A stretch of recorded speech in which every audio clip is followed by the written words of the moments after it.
Ada dulu yang pengen bunuh diri karena ditolak sama ceweknya. Kebetulan di depan rumah ceweknya itu ada lagi truk lagi berhenti. Terus dia balapan, sengaja nabrakin dirinya ke truk yang lagi berhenti, tepat di depan rumah ceweknya. Kenapa? Pengen nunjukin ke ceweknya, aku nggak bisa hidup tanpa kamu. Coba. Kenapa bisa kejadian kayak gini? Karena hatinya tidak dikuatkan. Kenapa ada orang yang berkali-kali diputusin, tetap aja datang lagi.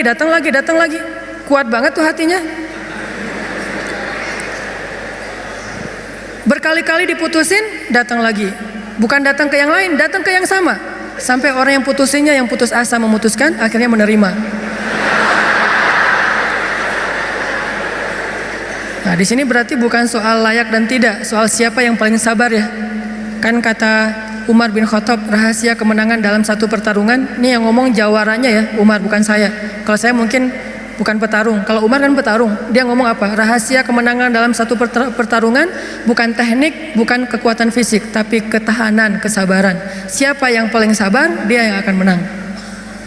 Siapa yang paling sabar sampai ronde 10, maka dialah yang menang. Begitu juga dalam kehidupan, siapa yang paling kuat, dialah yang akan sukses, yang paling sabar. Ternyata kadang Allah menolong kita bukan dengan cara buat hidup kita nggak ada masalah. Justru kadang masalah itu kuliah buat kita. Masalah itu nyantri buat kita. Masalah itu kursus buat kita, biar kita mengerti kebaikan.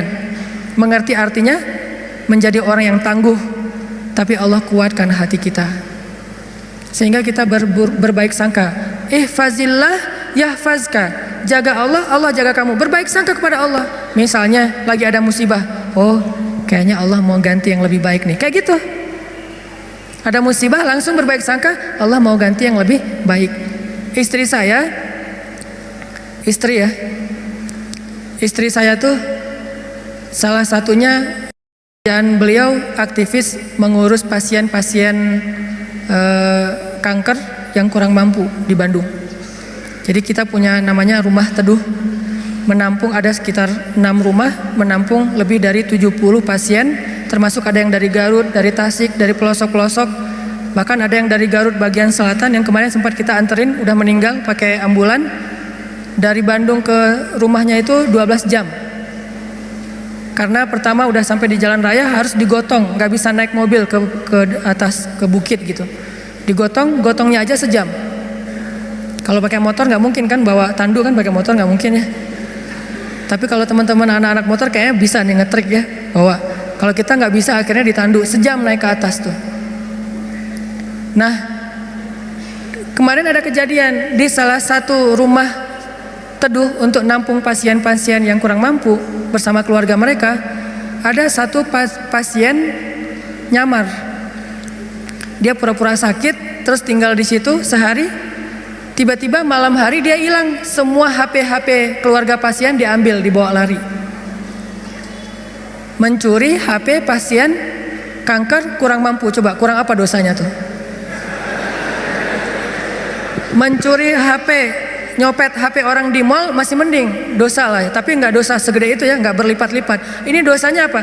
Mencopet, mengambil HP pasien, keluarga pasien kanker kurang mampu, yang di HP itu satu-satunya alat untuk komunikasi, ngurus pengobatannya. Kita nelpon mereka juga di situ, nelpon dokter lewat HP itu, diambil sama dia. Hilang sekitar 5 HP, 5 pasien. Langsung kita coba snapgram di sosial media. Dalam hitungan jam Allah ganti HP yang lebih bagus, jumlahnya 2 kali lipat. Itu juga kita stop, kalau enggak mungkin 10 kali lipat jumlahnya, bisa jualan HP itu.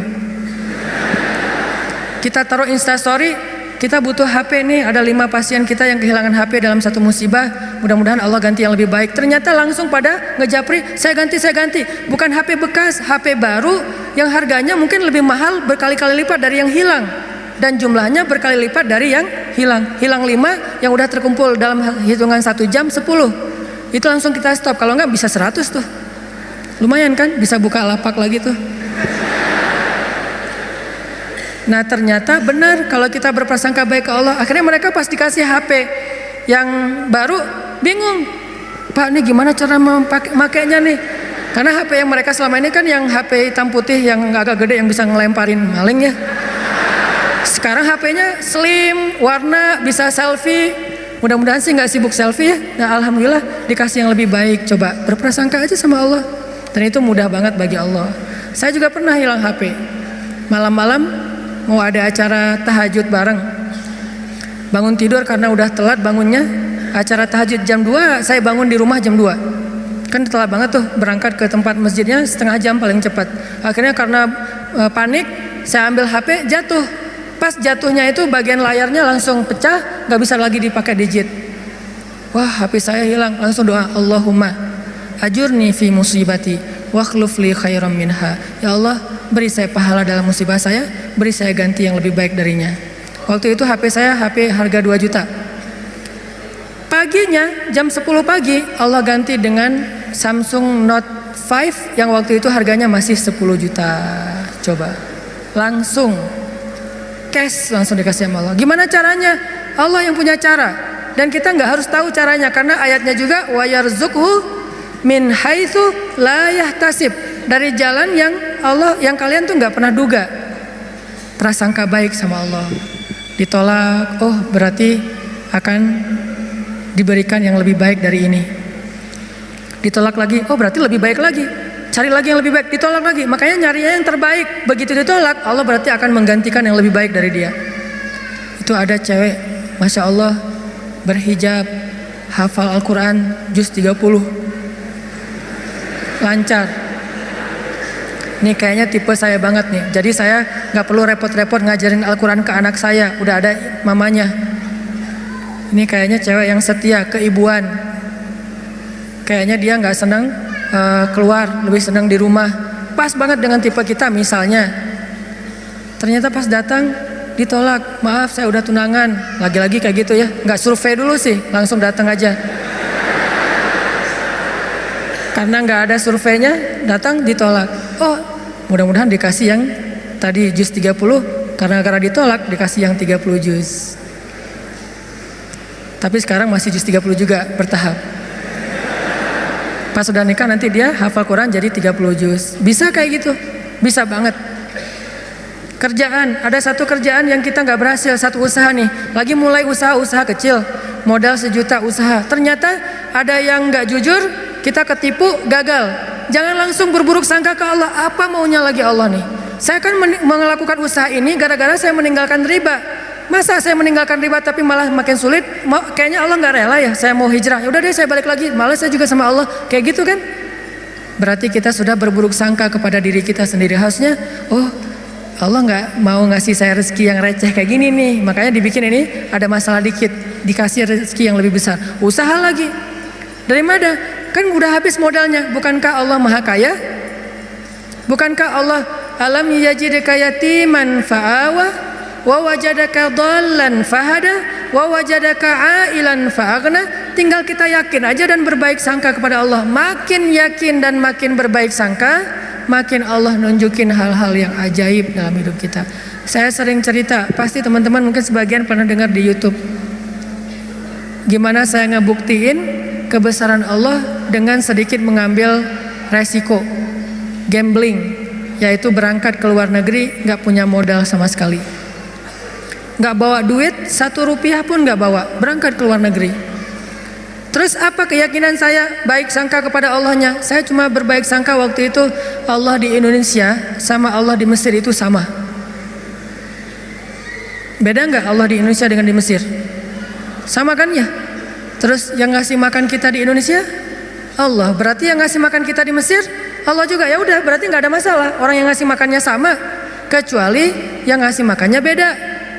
Di Indonesia yang ngasih makan ayah, berarti di Mesir harus cari ayah mertua.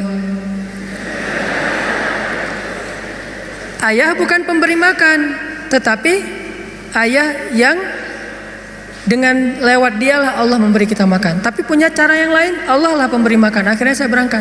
Allah di Indonesia dengan Allah di Mesir sama. Apakah Allah akan mengecewakan hambanya yang berbaik sangka? Enggak. Ternyata terbukti banget teman-teman. Saya malah merasa sangat diperlakukan dengan istimewa oleh Allah sepanjang perjalanan sampai pulang lagi ke Indonesia. Enggak kelaparan sama sekali.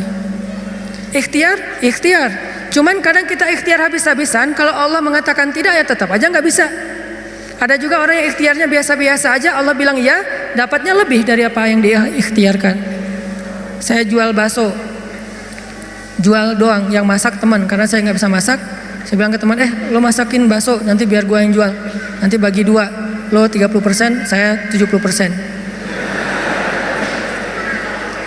Oh ya boleh, dia masak, terus saya jualan bakso ke warga Indonesia yang ada di Mesir, plus warga Malaysia, karena Malaysia lebih banyak daripada Indonesia. Indonesia sekitar 3.000, Malaysia sekitar 6.000, Malaysia sekitar 12.000, 2 kali lipat jumlah mahasiswa Malaysia. Jualan.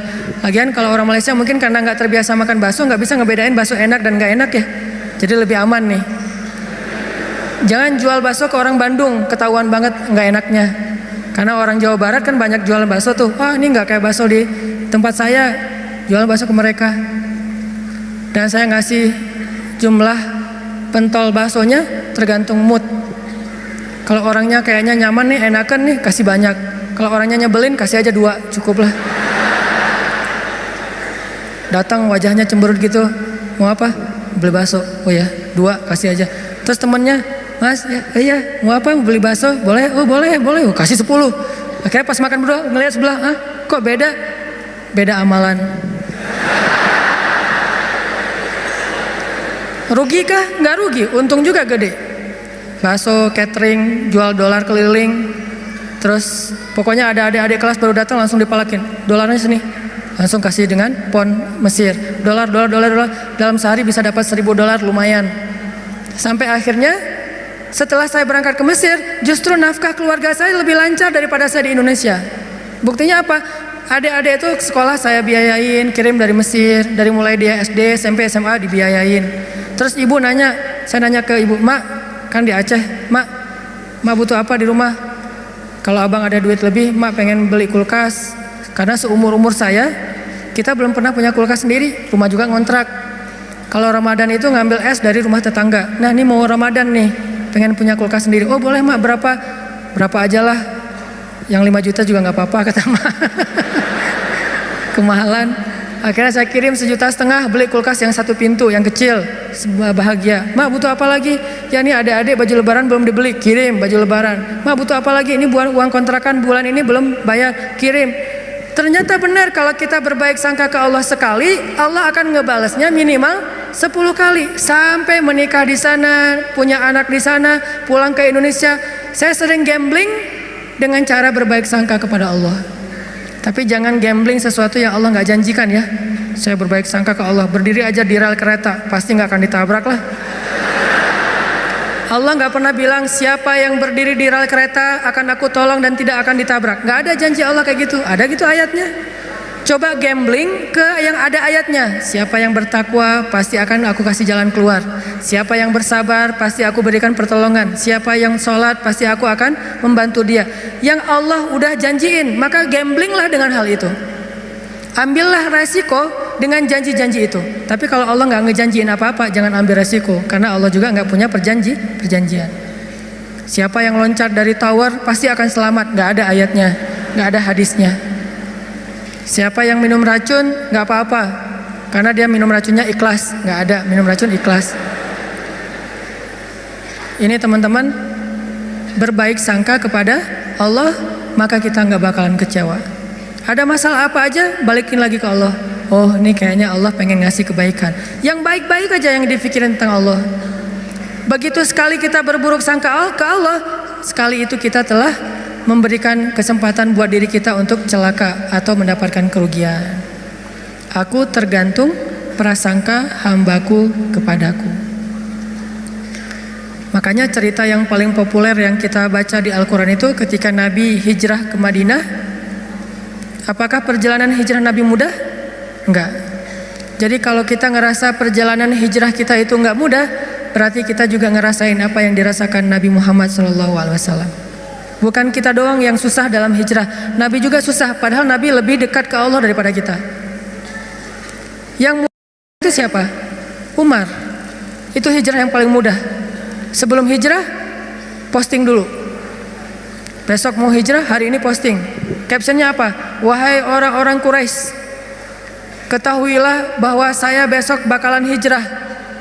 Siapa yang pengen istrinya jadi janda, anaknya jadi yatim, tunggu saya di balik bukit itu. Langsung share location, bukit yang mana. Umar tuh yang posting dulu, nggak ada yang berani nge-like coba. Sepi aja tuh postingan Umar yang paling sepi itu. Nggak ada yang berani nge-like, nggak ada yang berani komen, diem aja anteng. Besoknya Umar hijrah, ada nggak yang berani nungguin Umar di luar kota? Nggak ada. Yang berani mencegat Umar? Nggak ada.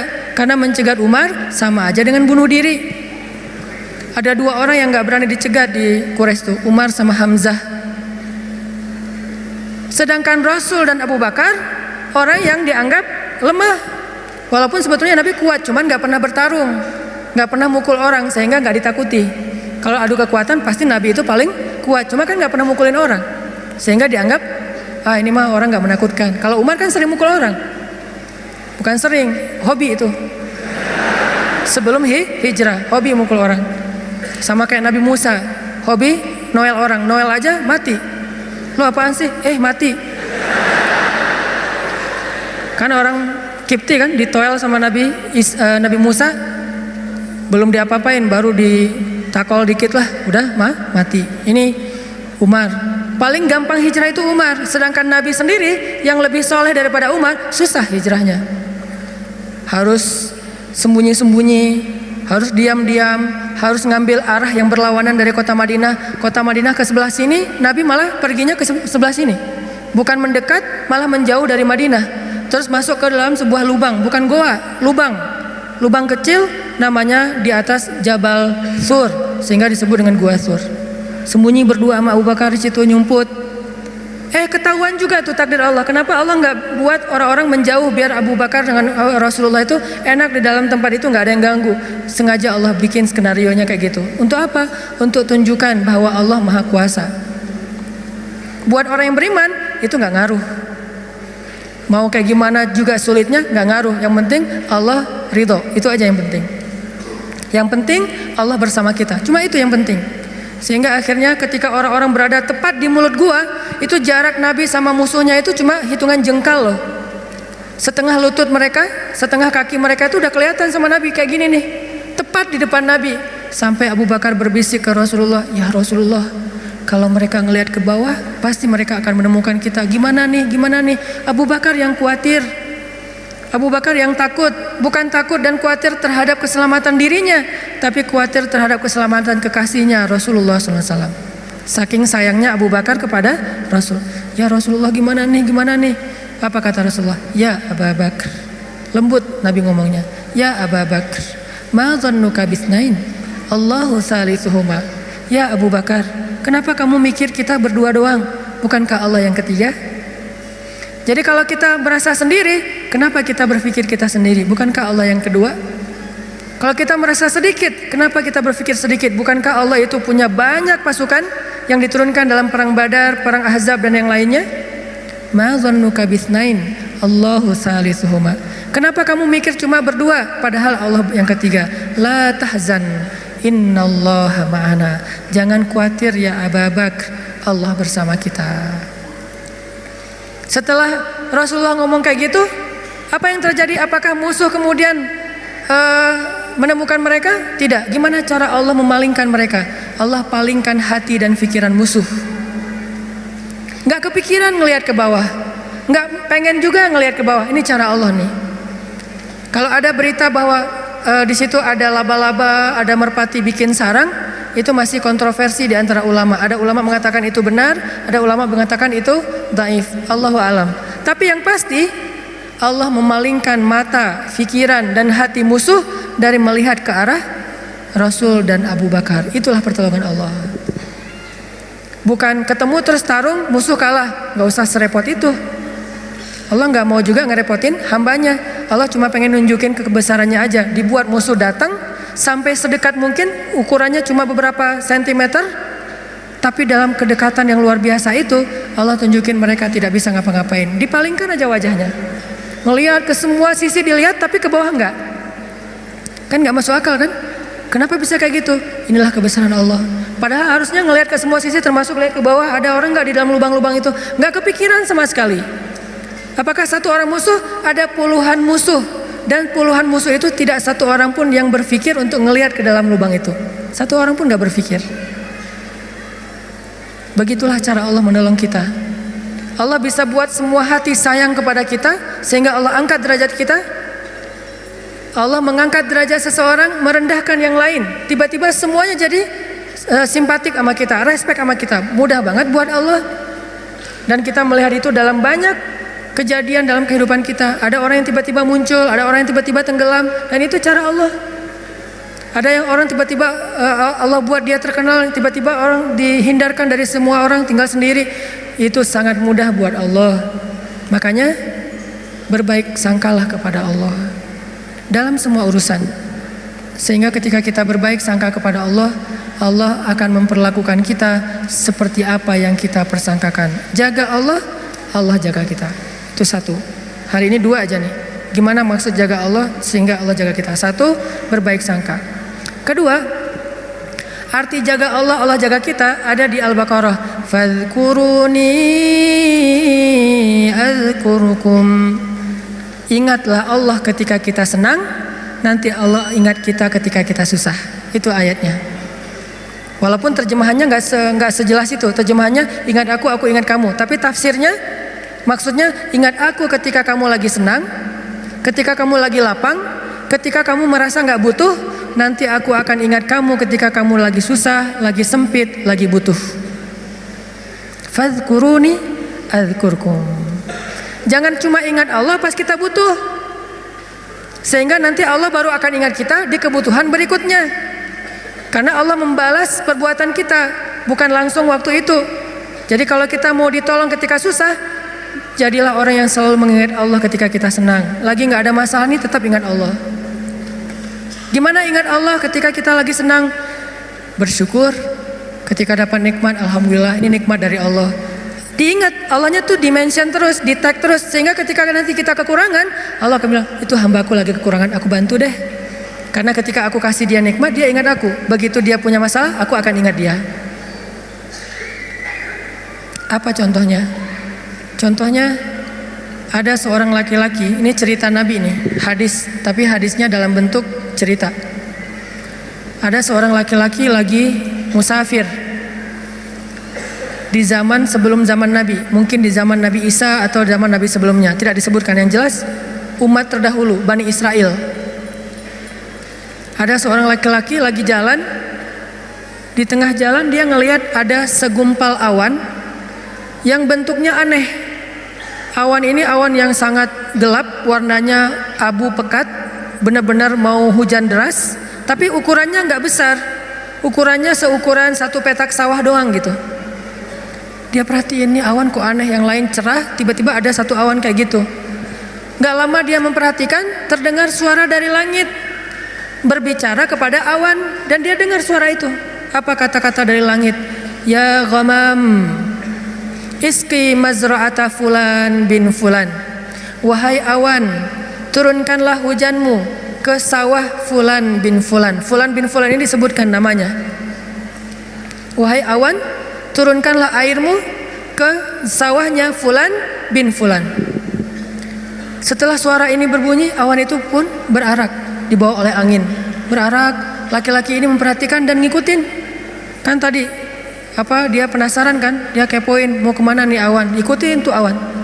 Terus setelah sekian lama dia ikutin, awan itu pun berhenti di atas sebuah petak sawah, di antara banyak petak sawah. Jadi ada persawahan, awan itu berhenti di salah satu petak sawah. Tiba-tiba turun hujan lokal, cuman di petak sawah itu aja, yang lain tetap kering, yang itu basah. Ini di tengah musim kemarau, ada awan yang turun hujannya cuma di satu petak sawah. Diperhatiin, aneh juga nih hujan lokalnya. Sampai akhirnya awannya hilang, hujannya reda. Setelah itu muncul seorang laki-laki dari petani yang datang ke sawah itu berteriak Allahu Akbar, Allahu Akbar, Alhamdulillah, Alhamdulillah. Kemudian laki-laki musafir ini pun mendekat. Dia tanya, Pak, ini sawah punya siapa? Kata laki-laki itu, punya saya, alhamdulillah Allah kasih air. Terus laki-laki ini bertanya, Bapak namanya siapa? Dia sebutkan namanya seperti nama yang didengar tadi di langit. Berilah air ke dalam sawah Fulan bin Fulan. Nama saya Fulan bin Fulan.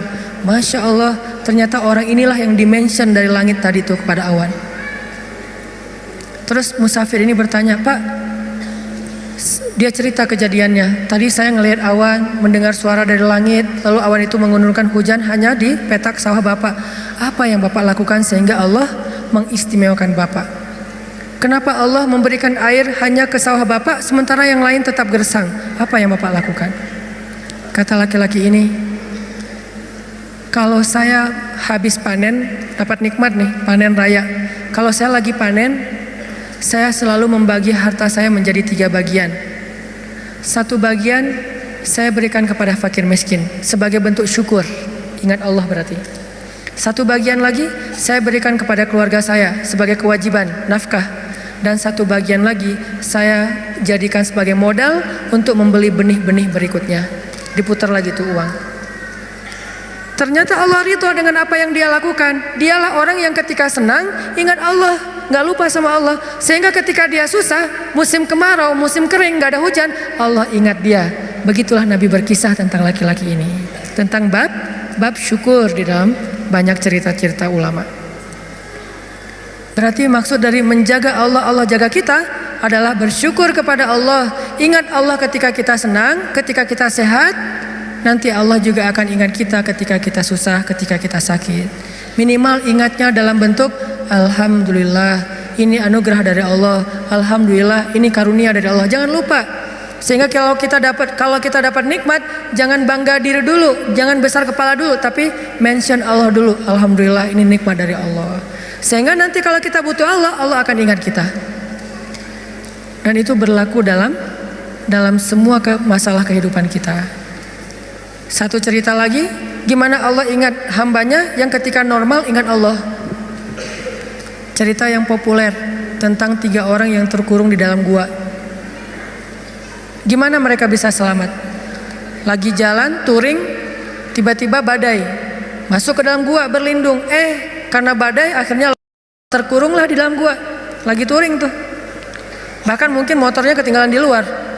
Karena tadi pas buru-buru ya masuk ke dalam gua, motornya ditaruh di luar, terus mereka longsor. Gimana 3 orang ini bisa selamat dari kurungan gua? Dengan berdoa, ya Allah, dulu saya kayak gini. 1, berbakti kepada ibu. 2, tidak menzolimi pekerja. Yang 3, meninggalkan zina gara-gara takut kepada Allah. Artinya dulu pernah berbuat baik ketika dalam keadaan normal, beramal soleh. Nanti ketika mereka susah, amal soleh mereka dulu itulah yang akan menjadi wasilah Allah menolong mereka.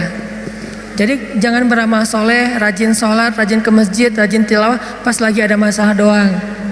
Justru pas lagi normal kayak gini nih, kelihatan ikhlasnya. Kalau lagi ada masalah kan ada maunya tuh, bukan ikhlas ya. Walaupun Allah menghargai, tetap itu kebaikan, gak akan disia-siakan. Cuman mau lebih keren, jangan pas lagi ada masalah doang. Pas lagi normal, kayak lagi gak merasa butuh sama Allah, tetap rajin ke masjid, tetap sholat tepat waktu, tetap mengingat Allah, tetap membaca Al-Quran, tetap membantu orang lain, tetap berbakti kepada orang tua. Sehingga kalau kita ingat Allah ketika kita lagi normal, lagi susah, lagi suka, lagi lapang, nanti Allah Subhanahu wa Ta'ala akan mengingat kita ketika kita lagi susah dan lagi sempit. Itulah yang terjadi dalam banyak kisah-kisah yang diceritakan oleh Nabi. Mudah-mudahan ini bisa jadi booster buat kita teman-teman. Kesimpulannya, satu-satunya berbuat baik atau habis-habisan yang gak bakalan dikecewain itu adalah habis-habisan kepada Allah. PDKT yang gak bakalan kecewa itu PDKT-nya kepada Allah. Telepon yang gak bakalan di-reject itu telepon Allah. Japri yang gak bakalan diantepin, japri ke Allah satu-satunya. Kalau yang lain bisa aja kita dicuekin. Kenapa? Mungkin dia sibuk, mungkin dia lupa, mungkin. Tapi kalau Allah enggak. Kedua, maka dari itu coba kita jaga hubungan kita dengan Allah. Siapa yang menjaga Allah, Allah jaga dia. 1, arti menjaga Allah adalah berbaik sangka kepada Allah. Allah juga akan berbaik sangka kepada dia. 2, ingat Allah ketika kita senang, nanti Allah akan ingat kita ketika kita susah. Ketiga, sebagai penutup, arti berbaik sangka kepada Allah. Allah berbaik sangka kepada jaga Allah, Allah jaga kita. Sedikit lagi ini penting. Ridholah dengan nikmat yang sedikit, maka Allah akan ridho dengan amal yang sedikit. Memangnya amal kita banyak. Man radhiya bil qalil, kata Nabi, radhiyallahu bi qalilim min amalih. Siapa yang ridho dengan nikmat Allah yang sedikit, menurut dia sedikit, maka nanti Allah juga akan ridho dengan amalnya yang sedikit. Salat kita yang pas-pasan, ibadah kita yang pas-pasan, tilawah kita yang pas-pasan, Allah ridho. Kenapa Allah ridho? Padahal cuma pas-pasan, karena kita juga ridho dengan nikmat Allah di dalam kehidupan kita yang kadang menurut kita sedikit, padahal sesungguhnya banyak. Mudah-mudahan ini jadi penyemangat buat kita untuk terus mendekat kepada Allah Subhanahu Wa Taala. Jangan kecewain Allah, maka Allah gak bakalan ngecewain kita. Kenyataannya sering kita ngecewain Allah, Allah juga belum ngecewain kita. Tapi Allah punya batasan. Kalau kita terus-terusan kayak gitu, nanti akan datang janji Allah membalas suatu keburukan sesuai dengan perbuatan yang buruk itu. Nauzubillahi min dzalik. Barakallahu li wa lakum. Wassalamualaikum warahmatullahi wabarakatuh.